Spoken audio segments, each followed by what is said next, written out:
Salve, salve, galera vascaína! Estamos de volta para mais um vídeo especial, trazendo todas as novidades fresquinhas sobre o nosso amado Vascão.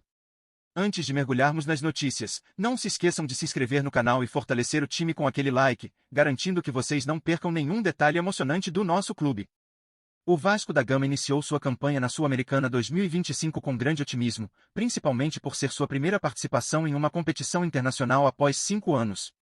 A diretoria havia definido a Sul-Americana como uma prioridade absoluta, encarando o torneio como uma oportunidade para o clube retomar seu prestígio e mostrar ao futebol brasileiro e sul-americano que estava pronto para voltar a brigar em alto nível.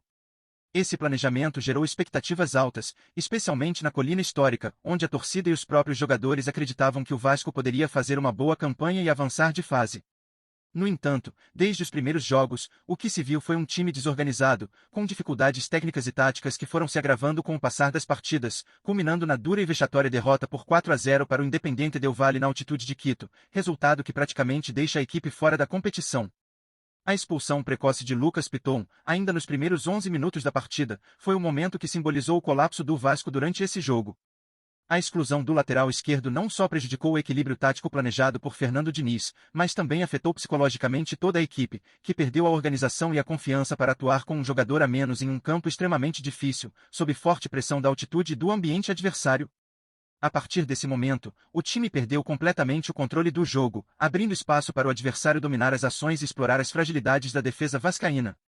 O descontrole emocional e a incapacidade de se reorganizar rapidamente diante dessa adversidade foram evidentes e mostraram uma equipe sem experiência para lidar com situações de alta pressão. Além do impacto causado pela expulsão, o desempenho individual de diversos jogadores foi um fator decisivo para o resultado negativo. Jogadores importantes como João Vitor e Maurício Lemos cometeram falhas graves que facilitaram os ataques do Independiente del Valle e colaboraram para os gols sofridos. Essas atuações abaixo do esperado indicam problemas técnicos, mas também apontam para uma falta de concentração, entrega e preparo mental para encarar partidas decisivas. É fundamental que os jogadores entendam a responsabilidade que têm em jogos internacionais e que, mesmo diante de dificuldades, mantenham a disciplina tática e o foco necessário para evitar erros que custam caro ao time. A defesa do Vasco mostrou uma vulnerabilidade preocupante, especialmente no jogo aéreo, que foi explorada de maneira sistemática pelos equatorianos. O Independiente del Valle aproveitou cruzamentos e bolas paradas para criar várias chances claras de gol, com a defesa vascaína frequentemente mal posicionada, lenta para reagir e incapaz de impedir os avanços do adversário. Esse déficit defensivo expõe uma deficiência técnica e falta de entrosamento entre os defensores, que precisam ser urgentemente corrigidos para que o Vasco consiga competir de igual para igual contra equipes sul-americanas. A desorganização defensiva não apenas permitiu a construção do placar adverso, mas também minou a confiança do time, que se viu obrigado a se retrair completamente no campo, abrindo ainda mais espaço para o adversário dominar o jogo. Outro ponto que merece atenção é o desempenho do Vasco longe de seus domínios, que tem sido muito ruim nesta Sul-Americana. Com apenas um ponto conquistado e 12 gols sofridos nos jogos fora de casa, fica evidente que o time não consegue se adaptar às condições adversas e falta-lhe consistência para enfrentar os desafios de uma competição internacional. Essa fragilidade fora de São Januário compromete a competitividade da equipe e mostra que, além de limitações técnicas, há uma questão psicológica que afeta o grupo. A incapacidade de se impor e buscar resultados positivos fora de casa pode ser decisiva para eliminar o time precocemente, especialmente em torneios que exigem regularidade e capacidade de superação em diversos contextos. No aspecto ofensivo, o Vasco foi incapaz de criar oportunidades significativas e impor algum tipo de pressão ao adversário depois da expulsão de Piton. As poucas investidas ofensivas foram isoladas e não ofereceram perigo real ao goleiro do Independiente del Valle. Isso revela um time sem criatividade e sem força para reagir diante da adversidade, que acabou se acomodando com a desvantagem no placar e adotando uma postura excessivamente defensiva. A falta de iniciativa e de variações táticas para buscar o gol demonstram que o Vasco não só perdeu o controle do jogo, mas também a confiança para buscar uma reação, elemento essencial para qualquer equipe que queira avançar em competições difíceis. Agora, o Vasco terá um desafio quase impossível pela frente na partida de volta, que será disputada em São Januário.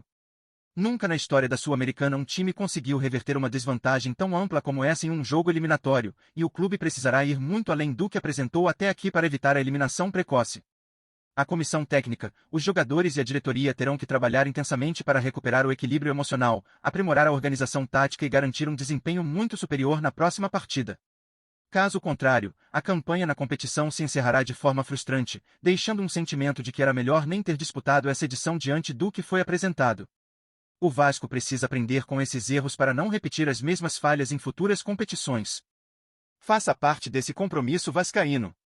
Antes de avançarmos, deixe seu like e ative as notificações no sininho do canal para garantir que você não perca nenhuma atualização exclusiva sobre o nosso time. Seguimos com mais notícias. Diante de um resultado tão contundente e preocupante como o de ontem, é natural que a torcida do Vasco tenha sentimentos mistos e muitas dúvidas sobre o desempenho do time e as escolhas feitas pelo treinador Fernando Diniz. O time entrou em campo com uma proposta diferente, tentando suprir a ausência de Felipe Coutinho com uma escalação que priorizava velocidade e movimentação ofensiva, mas a expulsão de Lucas Piton mudou completamente o rumo do jogo.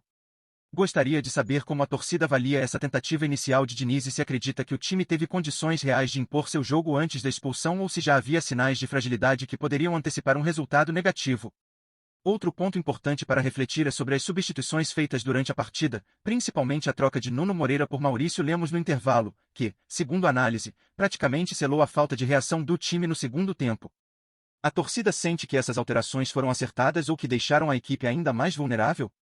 Há quem entenda que as mudanças poderiam ter sido mais ousadas, com uma postura mais ofensiva para buscar o empate, enquanto outros podem entender que, com um a menos e sofrendo pressão, a prioridade deveria ser conter os danos. Como o torcedor enxerga essas decisões táticas e a postura adotada pelo treinador na segunda etapa? Além disso, é importante levantar o debate sobre a postura da equipe durante o jogo. O Vasco, após sofrer o gol e com um jogador a menos, praticamente se limitou a se defender, sem conseguir criar jogadas ofensivas que assustassem o adversário. A impressão que fica é de um time desmotivado, que parecia já aceitar o placar negativo e não demonstrava vontade ou capacidade de reagir. A torcida acredita que esse comportamento é reflexo do preparo mental dos jogadores ou que houve falha do treinador em conseguir motivar e ajustar a equipe durante o jogo? O que o torcedor gostaria de ver de diferente na postura da equipe para situações similares no futuro? Também vale pensar no papel do treinador como líder dentro do clube, não apenas durante os 90 minutos, mas no trabalho diário de preparação física, psicológica e técnica do elenco. A campanha da Sul-Americana tem sido muito ruim, com poucas vitórias e muitos gols sofridos, principalmente fora de casa, o que aponta para um problema estrutural no time. A torcida ainda confia no trabalho de Fernando Diniz para reverter essa situação e fazer com que o Vasco volte a brigar por títulos e boas campanhas internacionais? Ou o sentimento é de que mudanças são urgentes, seja na comissão técnica ou na forma como o time se prepara para os desafios? Por fim, o jogo de ontem coloca o Vasco em uma situação extremamente delicada para a partida de volta, que será decisiva para a continuidade na competição. A torcida acredita que, com os jogadores e a comissão técnica atuais, é possível superar essa desvantagem e conseguir a classificação? Ou será necessário não só uma reação dentro de campo, mas também uma mudança de mentalidade e postura para que o clube volte a ter competitividade? O que o torcedor espera ver de diferente na próxima partida e no restante da temporada para recuperar a confiança e a esperança de dias melhores para o Vasco? Fornecemos atualizações diárias do Vasco. Inscreva-se agora e curta para continuar recebendo notícias exclusivas. Compartilhe sua opinião nos comentários, sua participação é crucial para o Vasco. Nos vemos no próximo vídeo.